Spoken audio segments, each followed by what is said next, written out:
विदिताखिलशास्त्रसुधा जलधे महितोपनिषत्कथितार्थनिधे हृदये कलये विमलं चरणं भवशङ्करदेशिकमे शरणम्।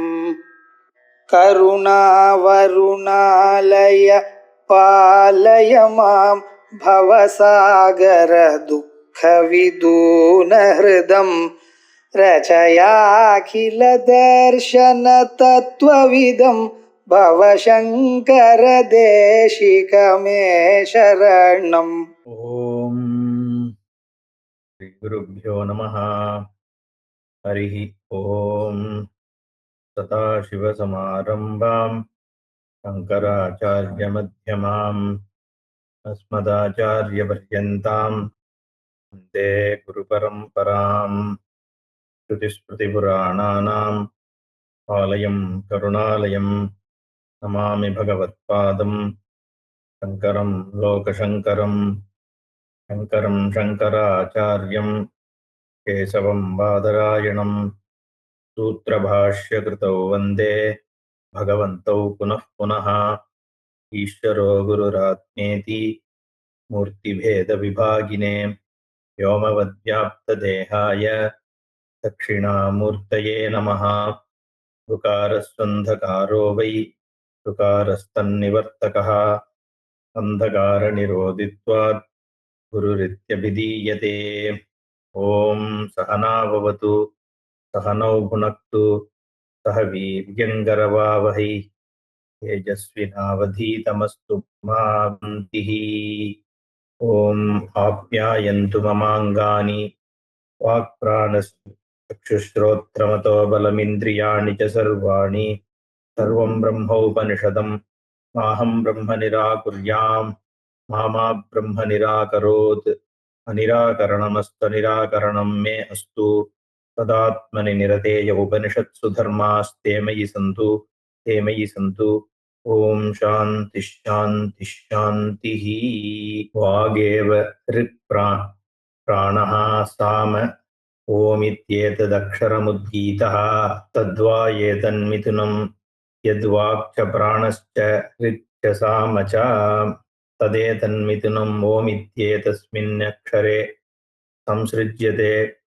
यदा वै मिथुनौ समागच्छत आपयतो वै तावन् यो अन्यस्य कामम्। ருக்கு சாமம் இவைகள் வழியாக வைதிக கர்மாக்கள் நம் காமங்களை நமக்கு பெற்றுக் கொடுக்கின்றன. அந்த ருக்கு சாமம் இவை இரண்டிற்கும் வாக் பிராணன் இவை இரண்டும் காரணமாகின்றவை. அந்த வாக் பிராணன் ரிக் சாமத்திற்கு காரணமாக ஆவதால் நம் விருப்பங்களின் பூர்த்திக்கும் வாக்கும் பிராணனும் காரணமாகின்றது என்பதனால் வாக் பிராணத்தினால் காமனங்கள் அனைத்தும் வியாபிக்கப்பட்டிருக்கின்றன. இப்போ ஓம்காரத்துக்கு அதிலேந்து கொண்டு வர்றது ஸ்ருதி. ததேதத் மிதுனம் ஓமிதி ஏதஸ்மின் அக்ஷரே சம்சிருஜ்யதே. அவை இரண்டும் இப்ப இந்த வாக் பிராணன்றது மிதுனம். இது இரண்டும் பின்னி படைஞ்சு ஒன்றாக இருக்கின்றவை. அந்த வாக் பிராணம் இரண்டும் ஒன்றாக ஓம் என்ற அக்ஷரத்தில் சேர்ந்திருக்கின்றன. ஏன்னா ஓங்காரம் உச்சரணம் பண்ணும் பொழுது ஒரு உத்காத்தா இத உத்கீதம் பண்ணும் பொழுது அங்க ஓம்காரத்துல வாக்கும் இருக்கு பிராணனும் இருக்கு, உச்சரிப்பும் இருக்கு, எஃபர்ட்டும் இருக்கு. வெறுமன ஓம்னு சொல்றது ஒண்ணு, ஓம உத்கானம் பண்றதுங்கிறது ஒண்ணு. அந்த உத்கானத்தை பத்தி தான் இப்போ உத்காத்தா உத்கீதம் பண்றதை பத்தி பேசுறது இந்த இடத்துல. அப்ப இந்த மெடிடேஷன் உபாசனையானது பொதுவாக உத்காத்தாக்கு உபனிஷத்துங்கிறதுனால உத்காதாவை மையப்படுத்தி, உத்காதானா சாமம் பாடுறவர், அவரை மையப்படுத்தி இந்த உபாசனை. அப்போ இது வரைக்கும் நீ சாமகானம் பாடிண்டு வைதிக கர்மாக்கள் ஒரு சாதா ஒரு கர்மாவாக பண்ணிட்டு வந்த, உனக்காக பண்ணியோ எஜமானனுக்காக நீ பண்ணிட்டு வந்தியோ, இதுவரை ஒரு கர்மட்டனாக பண்ணிட்டு வந்திருக்கிற நீ இப்போ உபாசனைக்கு அர்ஹத்தனானதுக்கு அப்புறம் உபாசனை இப்படி பண்ணணும் அப்படின்னு ஒரு உத்காத்தாக்காக சொல்லப்படுற உபனிஷத் வாக்கியங்கள்னு தான் நம்ம இதை எடுத்துக்க வேண்டியிருக்கு. ஏன்னா இந்த உபாசனை முழுக்க அந்த உத்காதாவை மையப்படுத்தி சொல்லப்படுறது. அப்போ அவன் அந்த சாமகானம் பாடும் பொழுது இத மாதிரி உத்காதா நீ இந்த மாதிரி தியானம் பண்ணு அடுத்த தடவை பாடும் பொழுதுன்ற மாதிரி இங்க எடுத்துன்னு போறது. அப்போ இந்த ஓம்காரம் அப்படி கானம் பண்ணப்படும் பொழுது அங்க வாக்கும் இருக்கு பிராணனும் இருக்குன்றத பார். நீ அந்த ஓம்கார உத்கானம் பண்ணும் பொழுது அதன் வழியாக ரித்து சாமங்களையும் சேர்த்துதானே சொல்ற ஓம்காரத்தோடு. அப்போ அது வழியாக அத்தனை காமனங்களும் எதெல்லாம் இந்த ரிக்கு சாமங்கள்னால விரும்பப்படுறதோ அத்தனை காமனங்களும் அதுல அடக்கம் அப்படின்னு உபாசின்னு அர்த்தம். ததேதத் மிதுனம் ஓமிதி ஏதஸ்மின் அக்ஷரே சம்சிருஜ்யதே யதாவை மிதுனௌ சமாகச்சத ஆபயதா வை தாவன் யோ அந்யஸ்ய காமம். மிதுனம்னு அந்த பேர் இருக்கே, பேர் ரெண்டா சேர்றது எதுக்கு? மியூச்சுவலா ஃபுல்ஃபில் பண்ணிக்கிறதுக்கு தானே. ஒன்னு இன்னொன்னு காம்ப்ளிமெண்ட் பண்ணும் பொழுது ரெண்டும் இதுல என்ன குறைபாடு காமனம் இருக்கோ அது இன்னொன்னு வந்து ஃபுல்ஃபில் பண்றது, இன்னொன்னுத்தினுடைய காமனம் குறைபாடுகளை இது ஃபுல்ஃபில் பண்றது, ரெண்டுமாக சேர்ந்து ஒரு யூனிட்டாக ஆறுது. ஒரு மாட்டு வண்டியில 2 மாட்டை கட்டுறோம்னா ஒன்னொன்னுத்த காம்ப்ளிமெண்ட் பண்ணிட்டு ஓடுறது இல்லையா? அது மாதிரி இந்த ரிக்கும் சாமமும் சேர்ந்து மிதுனம் ஒன்றாக இருக்கு, ஒன்னு இன்னொன்னுத்தினுடைய காமனத்தை பூர்த்தி பண்றதாக இருக்கு அப்படின்னு இங்க தாத்பரியம். ததேதத் ஏவம் லக்ஷணம் மிதுனம் ஓமிதி ஏதஸ்மின் அக்ஷரே சம்சிருஜ்யதே ஏவம் சர்வகாம ஆப்தி குண விசிஷ்டம் மிதுனம். சர்வகாம ஆப்தி குண விசிஷ்டத்துவம் ஓம்காரே சம்சிருஷ்டம் வித்யதே. சர்வகாம ஆப்தி குணம் எதுல இருந்தது? ஏற்கனவே ரிக்குலயும் சாமத்திலையும் இருந்தது. ஏன்னா ரிக்கு சாமம் வழியாக கர்மா பண்ணி அது வழியா காம ஆப்தி ஏற்படுறது. இங்க வந்து நம்ம ஏற்கனவே பார்த்த மாதிரி வாக்கும் பிராணமும் ஒன்றாக ஓம்காரத்துல இருக்கிறதுனால ரிக்கு சாமத்துல தனித்தனியா இருக்கு, ஓம்காரத்துல ரெண்டும் சேர்ந்து இருக்கு. அதனால சர்வகாம ஆப்தி குண விசிஷ்டம் மிதுனம் ஓம்காரே சம்சிருஷ்டம் வித்யதே. ரொம்ப இதுல ஆராய்ச்சி பண்ணணும்னு அவசியம் இல்லை. ஓரளவுக்கு சுத்தி சொல்றது நம்மளால புரிஞ்சிக்க முடியாது. இதுல ரொம்ப நோண்டின்னு இருக்கக்கூடாது. அது ஏன் சாமத்திலேயே கூட வாக்கும் பிராணனும் சேரலையா அப்படின்லாம் நம்ம சொல்லலாம், டெக்னிக்கலி சொல்லலாம். பட் ஸ்ருதி ஒரு தியானத்தை இங்க சொல்றது. அதனால நம்ம அதை அப்படிதான் பார்க்கணும். ஏவம் லட்சணம் ஓங்காரத்துல அது ரெண்டும் சேர்ந்திருக்கோம் இல்லையோ, அவ்வளவுதான் விஷயம். ஓமிதி ஏதஸ்மின் அக்ஷரே சம்சிருஜ்யதே ஏவம் சர்வகாம ஆப்தி குண விசிஷ்டம் மிதுனம் ஓம்காரே சம்சிருஷ்டம் வித்யதே. ஓம்காரத்துல சேர்ந்து இருக்கு, ஆப்தி குண விசிஷ்டத்துவம் இருக்கு, அந்த மிதுனம் இருக்கு. அதனால ஓம்காரஸ்ய சர்வகாம ஆப்தி குணவத்துவம் சித்தம். அதனால ஓம்காரம் என்பதில் எல்லா விதமான இஷ்டாபூர்த்தங்களும் சித்திக்கிறது அப்படிங்கிறது சித்தமாறுது. வாங்மயத்துவம் பிராண நிஷ்பாத்தியத்துவம் ஓம்காரஸ்ய மிதுனேன சம்சிருஷ்டத்துவம். வாங்மயத்துவமும் ஓம்காரத்துல இருக்கு, பிராண நிஷ்பாத்தியத்துவமும் இருக்கு. வாங்மயத்துவம்னா வாக்கு, வாக்குனாலதானே சொல்ல வேண்டியிருக்கு ஓம்காரம். அதே சமயத்துல ஓம்காரத்தை உத்கானம் பண்ணும் பொழுது உத்கீதமாக பாடும் பொழுது என்ன ஆகிறது? பிராணனுடைய நிஷ்பத்தியும் அதுல இருக்கு. அதனால மிதுனத்தினால சம்சிருஷ்டத்துவம் ஒன்றாக சேர்ந்து உருவாக்கப்பட்டு இருக்கின்றது. மிதுனஸ்ய காமாபயித்ருத்வம் பிரசித்தம் இது திருஷ்டாந்தா உச்சியதே. மிதுனத்தினால காம அபயத்திருத்தம், காமத்தை அடைவிக்கின்ற தன்மை இருக்குங்கிறதுக்கு ஒரு திருஷ்டாந்தம் சொல்றார். தனியாக பண்ண முடியாததை ரெண்டாக சேர்ந்து பேரா இருக்கும் பொழுது அது மிதுனம் வந்து இஷ்டங்களை பூர்த்தி பண்ணி கொடுக்கிறது அப்படின்னு. யதா லோகே மிதுனௌ மிதுன அவயவௌ ஸ்திரீ பும்சௌ யதா சமாகச்சதா கிராமிய தர்மத்தையா சம்யுஜ்யேயாதாம் ததா ஆபயதா பிராபயதா அந்யோன்யஸ்ய இதரேதரஸ்ய தௌ காமம். லௌகீகமான ஒரு திருஷ்டாந்தம் ஸ்ருதியே சொல்றது. இங்க பேரிங், ஸ்திரீ புருஷர்கள் பேரிங் ஆகும் பொழுது மிதுன அவயவௌ அவயவங்களாக ஸ்திரீ பும்சர்கள் இருக்கும் பொழுது அந்த சமயத்துல இதரேதரமான இஷ்டங்களை பூர்த்தி பண்றதுக்கு ஒருத்தர் காம்ப்ளிமெண்ட் பண்றாளோ இல்லையோ, அத மாதிரி தானே அப்படின்னு இங்க திருஷ்டாந்தம். கிராமிய தர்மத்தையா சம்யுஜ்யேயாதாம் ததா ஆபயதா பிராபயதா அந்யோன்யஸ்ய தௌ காமம். ஒருத்தர் இன்னொருத்தருடைய விருப்பத்தை பூர்த்தி பண்ணிட்டு கப்புலா இருக்கா இல்லையா லோகத்துல, அந்த மாதிரி ஃபுல்ஃபில்மெண்ட். ஸ்திரீ பும்சான்றது ஒரு பேர், ஸ்திரீ புருஷன்ற அந்த ஒரு பேரா சேரும் பொழுது, ஒன்றாக இருக்கிறத விட ரெண்டாக சேரும் பொழுது காமனங்கள் பூர்த்தி ஆகிறது. அந்யோன்யஸ்ய இதரேதரஸ்ய தௌ காமம். அந்த மாதிரி இங்க வாக்கும் பிராணனும் சேர்ந்து இருக்கும் பொழுது எல்லா காமனங்களும் பூர்த்தி ஆயிடுது அப்படிங்கிறது தாத்பரியம். ததா ஸ்வாத்மானு பிரவிஷ்டேன மிதுனேன சர்வகாமாப்தி குணவத்வம் ஓங்காரஸ்ய சித்தம் இதி அபிப்பிராயா. சுவாத்ம அனுப்பிரவிஷ்டேன மிதுனேன ஆத்மவஸ்துக்குள்ள பிரவிஷ்டமானதுனால, இல்ல தனக்குள்ளேயே பிரவிஷ்டமான மிதுனம் இருக்கே, வாக் பிராணன் மிதுனம், அது ஓம்காரத்துல பிரவிஷ்டமாக இருக்கிறதுனால சர்வகாம ஆப்தி குணவத்துவம் ஓம்காரத்துல சித்தம் இதி அபிப்பிராயः. ததுபாசகः அபி உத்காதா தத் தர்மா பவதி இத்யாஹ.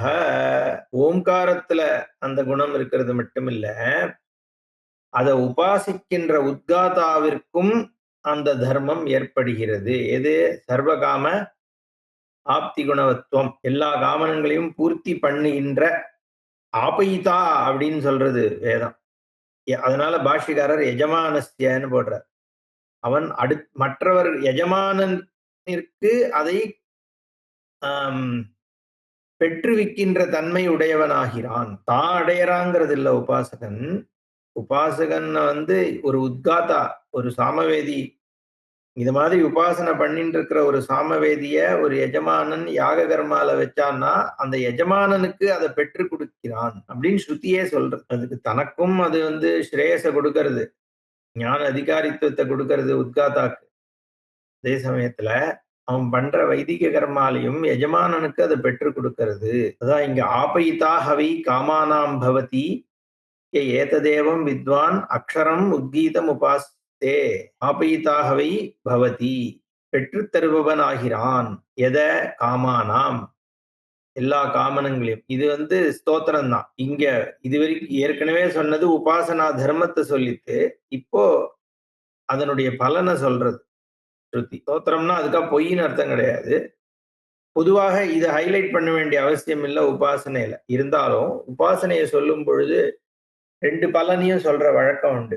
ஆத்தியாத்மிகமாக பலன் ஒண்ணு, அதே சமயத்துல இந்த மாதிரி லௌகிக பலன் சொல்றது ஏன்னா பிரேரணை பண்றதுக்காக. அதனாலதான் ஸ்தோத்திரம்னு சொன்னேன். ஆபயிதாகவை காமானாம் பவதி ஏதது ஏவம் வித்வானு அக்ஷரம் உத்கீதம் உபாஸ்தே. அக்ஷரமாகிய ஓம்காரம், அந்த உத்கீதம்னாலும் ஓங்காரம் தான். அதை யார் உபாசிக்கிறானோ, ஏற்கனவே இப்போ ரெண்டு விதமான உபாசனை நம்ம பார்த்துட்டோம்.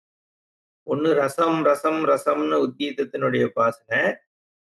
இந்த இடத்துல சர்வகாம ஆப்தி குணவத்துவம் ஓம்காரத்துக்கு இருக்கு அப்படிங்கிற ஒரு உபாசனம். இப்ப இதை எப்படி நம்ம தியானம் பண்ணலாம்னா, நம்ம வேணா இதுவும் அடுத்த உபாசனமும் ஆகட்டும், ஒரு செஷன் வச்சுக்கலாம் தியானம் பண்றதுக்கு. இதே மாதிரி சர்வ காம ஆப்திகளும் ஓம்காரத்தினால ஆகிறதுன்னு உபாசிக்கலாம். உபாசிக்க சொல்றது அதுதான் இங்க கைடன்ஸ். ஈவன் தோ நம்ம எல்லாம் சாமவேதி உத்காதாக்கள் இல்லைன்னாலும் ஐடியா புரியறது இல்லையா? அந்த ஐடியால நம்ம இந்த மெடிடேஷன் பண்ணலாம். ஆபயிதாகவை காமானாம் எஜமானஸ்ய பவதி. எஜமானனுடைய காமனங்களை ஆபயிதாவாகிறான். இல்லைன்னா ஆப்தோ பவதின்னு சொன்னா இவனே அடைகிறான் ஆகிறது. ஆபயிதா அப்படின்னு ஸ்ருதி சொல்றதுனால பாஷ்யக்காரர் எஜமானஸ்ய காமானாம் ஆபயிதா அப்படின்னு சொல்றார். ஏன்னா ஞானி உபாசகன் இப்படி சாதுக்களினுடைய தன்மை அவளுக்கு மட்டும் நன்மையை கொடுக்கறது கிடையாது. சுத்தி இருக்கிறவாளுக்கு, அவளை ஆசிரியக்கிறவா எல்லாருக்குமே சௌக்கியத்தை கொடுக்கறது. சத்சங்கம்னு சாது சங்கத்தை தானே சொல்றோம். ஞானிகள் சாதகர்கள் ரெண்டு பேருனுடைய சந்நிதி இருக்கே, அது சுகத்தை கொடுக்கறது, சாந்தியை கொடுக்கறது. அகஸ்தியரனுடைய பிரசன்ஸ்ல காஷியில இருக்கிற மிருகங்கள்லாம் கூட சாதுவாக இருந்தது. சுவாபாவிகமா ஒண்ணுக்கு ஒண்ணு வைரித்துவம் இருக்கக்கூடிய மிருகங்கள் கூட அந்யோன்யமாக இருந்ததுலாம் பார்க்கணும். அப்படி ஆபயிதா அதுக்காக சொல்ல வந்தேன். ஒரு உத்காதாவத்தன் உபாசகனா இருந்தான்னா அவனை நம்ம உபாத்தியாயராக வச்சுக்கும் பொழுது பலன் அந்த அளவுக்கு பிரகிருஷ்டமாக. ஏன்னா அதிகாரி ரொம்ப முக்கியம். பணத்தை மட்டும் பார்த்து யார் சீப்பா வரார் அப்படின்னு உபாத்தியாயரை பார்க்கறதுன்றது அதம பட்சம்தான். அதிகாரி பார்க்கணும். ஏன்னா எதுக்கு இந்த கான்டெக்ட் இருக்கிறதுனால சொல்றேன். உபாசகனாக இருக்கக்கூடிய ஒரு உத்காதாவை யாரு வச்சுக்கிறானோ அவனுடைய காமனங்கள் எஜமானனுக்கு பூர்த்தி ஆகிறது. எஜமானஹானா நம்ம எஜமானன்னா தமிழ்ல முதலாளி அப்படின்னு சொல்றோம். ஆக்சுவலி எஜமானஹானா யஜ்ஞம் பண்ணும் பொழுது யாரு பிரதானமா எஜ்ஜு யாரு யாகம் பண்றானோ அவனுக்கு எஜமானஹான்னு பேர். அதுல இருந்து தமிழ்ல எஜமானன் எஜமானன் எஜமா அப்படின்னா ஓனர். முதலாளி கூட இட்ஸ் ஓகே. யாரு கேபிட்டல் போடுறானோ அவன் முதல். இங்க யாரு யாகத்தை பிரதானமா பண்றானோ அவன் எஜமானன். தமிழ்ல இது ஒரு பிரச்சனை. நம்ம எஜமானன் சம்சாரம் இந்த மாதிரி வார்த்தை சொன்னா ஒருத்தர் ஒரு மாதிரி புரியும். எஜமானஹானா யாரு யாகத்தை பண்றானோ, யாருக்காக இந்த யாகம் நடக்கிறதோ, யாரு சங்கல்பிச்சு யாகத்தை பண்றானோ அவனுக்கு எஜமானன் பேர். அவனுடைய காமனங்களை இந்த உத்காதாவானவன் பெற்றுக் கொடுக்கிறான். ஏததக்ஷரம் ஏவம் ஆப்தி குணவத்து உத்கீதம் உபாஸ்தே. ஏததக்ஷரம் ஓம்காரம் உத்கீதம் ஆப்தி குணவத்து அப்படின்னு அதை குவாலிஃபை பண்றார். ஆப்தி குணவத் உத்கீதம். ஆப்தி குணவத்துவம் அதுக்கு இருக்குன்னு நம்ம ஏற்கனவே பார்த்தோம் இல்லையா? சர்வ காமா ஆப்தி குணவத்துவம் அது இருக்கிறதுனால, ஏன்னா அந்த சர்வான் காமான் சமஷ்ணுதே அப்படின்னு ஸ்ருதி சொல்றது. அதனால இந்த காம ஆப்தி குணவத்துவம் அப்படிங்கிறது ஒரு இம்பார்ட்டன்ட் அட்ஜெக்டிவ். அது புரிஞ்சுக்கணும். ஏன்னா பிரம்மத்துக்கு தான் அதை சொல்ல முடியும். சர்வா காமா ஆப்தி அப்படின்னு சொன்னோம்னா பிரம்ம ஜானம் ஒண்ணுதான் காமனங்களை பூர்த்தி பண்ணி கொடுக்கறது. அந்த குணவத்துவம் உத்கீதத்துக்கு இருக்கு. உத்கீதமே பிரம்மமா இருக்கிறதுனால ஓமிதி பிரம்ம ஓமிதி இதகும் சர்வம் சொல்றதோ இல்லையோ வேதம். அந்த ஆப்தி குணவத் உத்கீதம் ஏவம் யஹா உபாஸ்தே இந்த மாதிரியாக உபாசிக்கும் பொழுது தஸ்ய ஏதத் யதோக்தம் பலம் இந்த மாதிரி பலன் கிடைக்கிறது. தத் யதா யதா உபாசத்தே ததேவ பவதி இதி ஸ்ருதேஹே. எப்படி என்ன விதமாக உபாசிக்கிறோமோ அந்த விதமாக ஆகிறோம். அதனால்தான் உபாசனை சரியான பிரதீகையை வைத்துக்கொண்டு செய்ய வேண்டியது அவசியம். எந்த அர்ச்சத்தை வச்சுக்கிறோம், எந்த பிரதீகையை வச்சுக்கிறோங்கிறது ரொம்ப முக்கியம். ஈவன் தோ எல்லா பிரேயர்ஸும் வேலிட். சாமிஜி சொல்லும்போது என் குருநாதர் all forms of prayers are valid. ஒரு பிரார்த்தனைங்கிற பொழுது எதை நீங்க வேணா ஆல்டரா வச்சுட்டு பிரார்த்தனை பண்ணலாம், பலன் உண்டு. இந்த போட்டோ வச்சுட்டாதான் கிடையாது. அது ஜீசஸா இருந்தாலும் சரி, சாய்பாபாவா இருந்தாலும் சரி, பிள்ளையாரா இருந்தாலும் சரி, ஏதோ ஒரு குருநாதர் போட்டோ எது வேணா வச்சுட்டு பிரார்த்தனை பண்ணலாம். போட்டோவே இல்லாம கூட்டு பிரார்த்தனை பண்ணலாம். பிரார்த்தனைங்கிறது ஒரு கர்மா, அதுக்கு பலன் உண்டு. அது வேற, பிரார்த்தனை வேற. உபாசனைங்கிறது டோட்டலி டிஃபரெண்ட். உபாசனைங்கிறது எதுக்கு பண்றோம்? இந்த லட்சியத்தை வச்சுன்னு பண்றோம். ஆத்ம ஞானம் வரணும், சாந்தி வரணும், இந்த மாதிரி ஆஸ்பெக்ட் டார்கெட்டட் டுவர்ட்ஸ் தட் இந்த உபாசனைங்கிறது. அதனாலதான் தத் யதா யதா உபாசத்தே ததேவ பவதி. எப்படி உபாசிக்கிறானோ அந்த உபாசிய ரூபமாக ஆகிறான். அதனால்தான் சாரூப்பியம் அப்படின்லாம் சொல்லப்படுறது. சாயுஜ்யம் சாமீபியம். ஏன் சாரூப்பியம் எப்ப வருது? எதை உபாசிச்சுட்டு இருக்கியோ அந்த உபாசியமான அந்த ரூபம் இவன் அடையறான். அதனால இங்க பிரம்மத்தை ஆசிரியிச்சு பிரம்ம ஞானத்துக்காக தானே இதெல்லாம் பண்றோம். அப்போ அதுக்கு அனுகூலமான ஒரு பிரத்திகையில தான் நீ உபாசிக்க. அதனால இங்க உத்கீதம் ஆகிய ஓம்காரம் பிரம்மன் தான் அது. அதனால அதுக்கு அனுசரிச்ச பலன் கிடைக்கிறது அப்படின்னு சொல்றது வேதமே. தத்வா ஏததனுஜ்ஞாக்ஷரம் யத்தி கிஞ்ச அனுஜானாதி ஓம் இத்யேவ ததா ஹேஷः ஏவ சமிருத்திஹி யத் அனுஜ்ஞா சமர்த்தயிதாஹ வை காமானாம் பவதி ஏததேவம் வித்வான் அக்ஷரம் உத்கீதமுபாஸ்தே. அனுஜ்ஞாக்ஷரம் என்று இன்னொரு பதம் இங்க சொல்றது ஸ்ருதி. தத்வை ஏதது அனுஜ்ஞாக்ஷரம். ஓம் என்பது ஒரு அனுஜ்ஞை கொடுக்கிற அக்ஷரம். வேதத்துல மட்டும் இல்ல, லௌகீகத்திலையும் அதை பார்க்கிறோம். இன்னைக்கும் இலங்கைக்கு ஸ்ரீலங்கால தமிழ் பேசினா ஆம்னு சொல்றது இல்ல, ஓம்னு தான் சொல்லுவா. கேரளாலையும் மலையாளத்திலையும் ஒவ்வ அப்படிங்கிறான். அவளும் ஓம்னு சொல்லிட்டு வந்த வழக்கம் இருந்திருக்கு. இலங்கையில ஓம் தான், எது கேட்டாலும் ஓம். எஸ்ன்னு சொல்லும் பொழுது ஓம், அனுஜ்ஞைக்கு ஓம். நம்மளும் ஆமுங்கிறது ஓம்ல இருந்து வந்தது. ஆமும் ஓகே, அகார உகாரம் அகார சந்தி தானே ஓம்காரம். அப்ப அகாரம் ஓம்கார அங்கம் தானே, அதனால பிரதானமா இருக்கனால ஆமும் சரிதான். இருந்தாலும் ஓம்ன்றதுதான் இருந்திருக்கு. லௌகீகமா சமஸ்கிருதத்துல ஓம்னு தான் சொல்றது இருந்திருக்கு. வைதிக காரியத்துல ஓம்னு சொல்லிதான் அனுஜ்ஞை கொடுக்கப்படுது. அதுதான் இங்க ஸ்ருதியே சொல்றது அது. அனுஜ்ஞாட்சரம் அப்படின்னு. அனுஜ்ஞை கொடுக்கக்கூடிய ஒரு சக்தி எப்ப இருக்குன்னா நம்ம கிட்ட சமிருத்தி இருக்கும் பொழுதுதான் அனுஜ்ஞை தர முடியும். அதனால ஓம்காரம் சமிருத்திய சொல்றது அப்படின்னு இங்க இன்னொரு ஒரு இத கொடுக்கறது. ஓம்காரத்தை சமிருத்தியாக பார்க்கறதுக்கு, உபாசிக்கிறதுக்கு இன்னொரு விதமா அதை பார்க்க சொல்லுது. அனுஜ்ஞை கொடுக்கறதுக்கு ஓம்காரம் தானே உபயோகப்படுறது. அப்ப அது சமிருத்தி தானே. அதனால ஓம்காரம் எப்பெல்லாம் நீ சொல்றியோ அது சமிருத்தி குணவத்துவம் இருக்கு அப்படின்னு உபாசின்னு அடுத்தது சொல்ற. தத்வா ஏதது அனுஜ்ஞாட்சரம் யத்தி கிஞ்ச அனுஜானாதி ஓம் இத்யேவ ததாக ஏஷா ஏவ சமிருத்திஹி எது அனுஜ்ஞா சமர்த்தயிதாவை காமானாம் பவதி. அவன் காமனங்களை சமிருத்தியாக்குகிறான். யாரு? சமிருத்தின்றது அனுஜ்ஞை சமிருத்தியை சொல்றதுனால இந்த உத்காதாவானவன் சமர்த்தயிதா அவை காமானாம் பவதி, மற்றவர்களை எஜமானனை சமர்த்தி உள்ளவனாக ஆக்குகிறான். ஏததேவம் வித்வான் அக்ஷரம் உத்கீதம் உபாஸ்தே. இந்த மாதிரி அக்ஷரமாகிய ஓம்கார உபாசனையில் ஈடுபடுகின்றவன் இப்படி பண்றான், பூர்த்தி பண்றான். சமிருத்தி குணவான்ஸ்ச ஓம்காரஹா. ஏற்கனவே ஆப்தி குணவத்து சொன்னார்.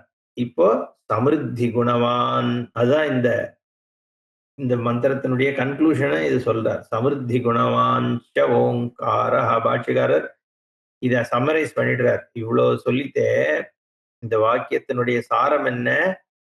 ஓம்காரம் சமிருத்தி குணமுடையது.